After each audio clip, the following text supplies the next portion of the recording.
Welcome to the Blueprints podcast. I'm Isabelle Borodingham here with Michael Flory, and today we're going to talk about the blueprint for taking a vacation and coming back refreshed and energized into your business. So super excited to have you here, Michael. Obviously, you've been an entrepreneur for pretty much your whole career, and we've had a lot of conversations about vacation and free time, and as an entrepreneur, it can be pretty challenging to take a step back from your business and actually take time away. So how have you processed that over the years, and what does it look like for you today? Well, it's a mixed bag, I would say. But every time I do take some time away from the business, my productivity, my creativity, my ability to grow the business vastly expands. But every time I go to try to take a vacation, the last thing I feel like I can do is get away from the business and actually get away from it. And that's something that I've learned in the last couple of years, really, like how to actually really get away from your business, and was able to put some terms to it through a great coach. So you struggled with that for many years, and now you actually have somewhat of a blueprint for that. Well, the struggle is there's always stuff to do, right? And a lot of entrepreneurs, including myself, we've built our business because we had grit, and we just worked harder, and we, opened our calendar up for more work and more time. And then no matter what, though, it seems like, especially as you're growing your business, the to-do list gets longer. The issues grow exponentially. I mean, if you go from doing $1 million to $2 million, you got issues at $1 million, you're going to have twice as many at $2 million. The law of averages, right? So there's always more things that need to get done. And then there's always growth that has to happen to you as an individual as well. And all of those things can seem like big obstacles in getting in the way of you actually getting away for a vacation. So what is the tool that's helped you reframe how you think about vacations and approach them today? It's called the Entrepreneurial Time System. And it was created by Dan Sullivan of Strategic Coach. And if you haven't checked out Dan Sullivan's stuff, it's absolutely game changer. You'll probably hear me talk a lot about Dan's tools, because so much of our success at Custom Built is really built around EOS, which Gino Wickman is actually a student of Dan Sullivan's as well. I am, as well as many other entrepreneurs. I was introduced by a great entrepreneur in Lansing, to Strategic Coach, a good friend of mine, Robert Song, who has been involved in Strategic Coach for a long time. But Strategic Coach is really instrumental, and what Dan teaches is a time system for how the entrepreneur thinks. So this might not work for everybody, but in our company, this is something that I want for all of our people.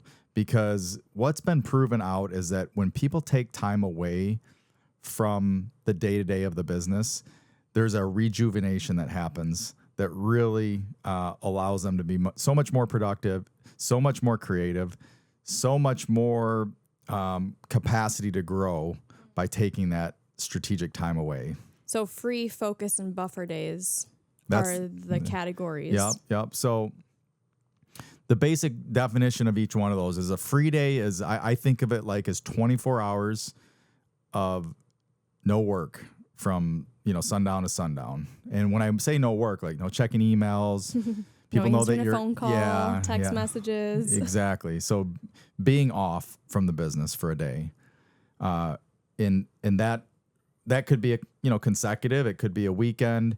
If you just did the weekends, that's 52 times 2 is 104 free days a year. So if you just took your weekends, you're already taking 104 days. But a lot of what I found as I started looking at this is I was still doing work on those free days. I really wasn't totally checking out of the day-to-day of the business.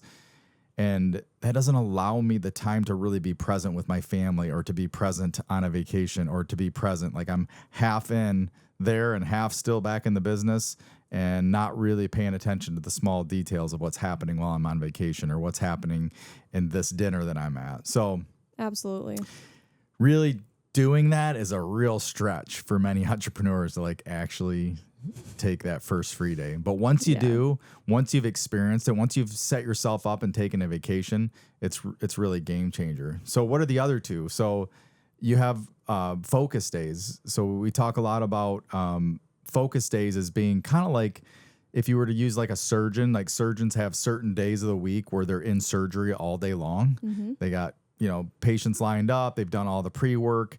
All of that work is done, and then they're in surgery one after another after another. And somebody is taking their phone calls because they're in the middle of surgery. They can't stop and check an email. They're not Instagramming. They're not, they're in surgery, man. And that's, for an entrepreneur, that's really hard to set up.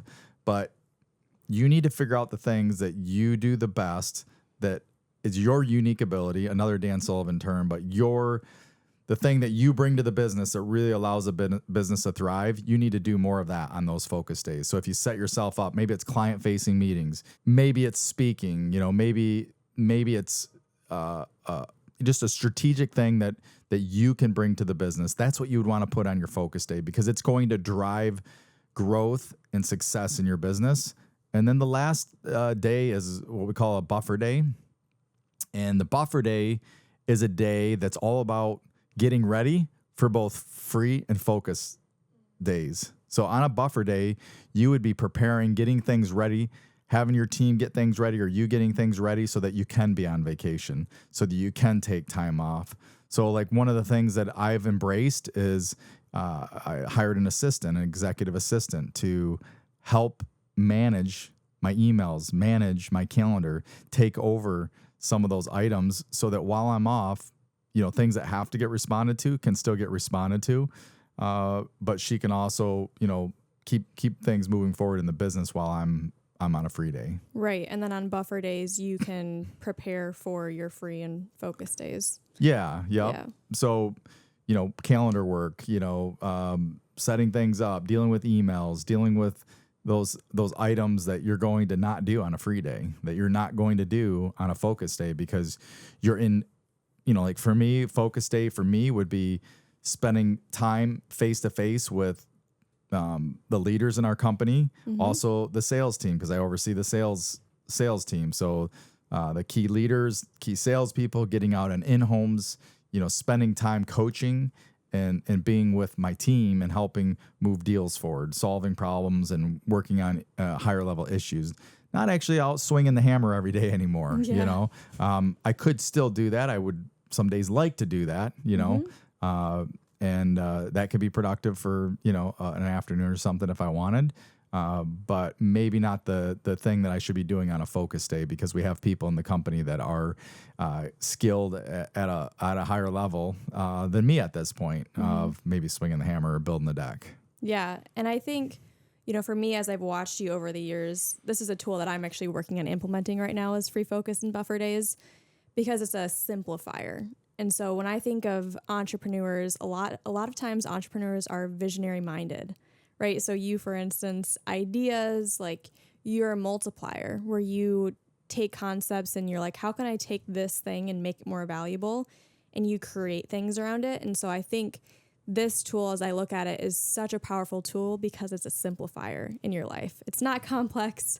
It's really simple. There's 3 things. We can all remember 3 things: free, focus, buffer. And it's just 3 simple buckets to put your days into and really plan out your week, your months, your quarter even, and decide, how many free days do I want? How many focus, how many buffer days do I want? Yeah.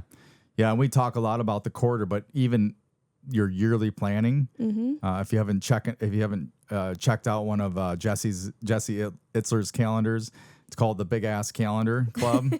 But it's a large calendar where you can see all 365 days. And you can actually plot out and write down how many free days do you want to take this year, get them scheduled out, and then, you ebb and flow with how things go, because things change quarter to quarter, what you might have expected, but resetting, every 6 weeks and kind of resetting to see where you are. But making sure that we're taking that time, because it seems like in our minds that if I'm gone, things aren't going to move forward. What I always found, and when I committed to, even before I knew about this little system, this big system, even before I knew about this, what I found was when I committed to taking a vacation, even though back in the days when I would take vacation, I would still work, get up every morning early before everybody's up and get my work in. And then, And sometimes I still do that, but I'm growing, right? But when I actually get that time off and I just decompress, when I come back, I'm just so much more productive. And I would highly recommend, start small. Start with a weekend. Don't check your email. Don't check your text messages. Let your team know, hey, I'm not going to be available this weekend. I'm taking some free days, and see what happens, and see how when Monday comes around, the growth and the mindset shift and the creativity and the productivity that really is exponential for you as a leader in your company. It will change your life and your company, and then teach your people. Yeah, I was going to say the people part is so important, because one of the things that I've watched you do really well is cultivate leadership underneath you. And you have to take free days so that your leaders underneath you can actually rise up and solve the challenges that you would typically jump in and solve. Right. And that's one of the strategic things that I've seen you implement that has created space for people to rise up. Because if you're gone, we want to make sure that you're gone and you're off doing your thing and we're able to solve it. And there's another level of accountability and space for other leaders to rise up and solve problems and jump in and absolutely create solutions. Yep. Awesome. Well, this was a great breakdown. Start implementing free focus and buffer days. It's a way to give you more freedom in your life, more focus for where you're at. This is one of those blueprints that you can kind of sink your teeth into. And if you are an entrepreneur or you have an entrepreneurial team, Strategic Coach is absolutely an amazing organization. Check it out. Check out Strategic Coach. And you can learn more and get involved and be a part of Strategic Coach. I mean, the tools have really exponentially helped me as a leader and as a person, as a human, to grow. And that's super exciting.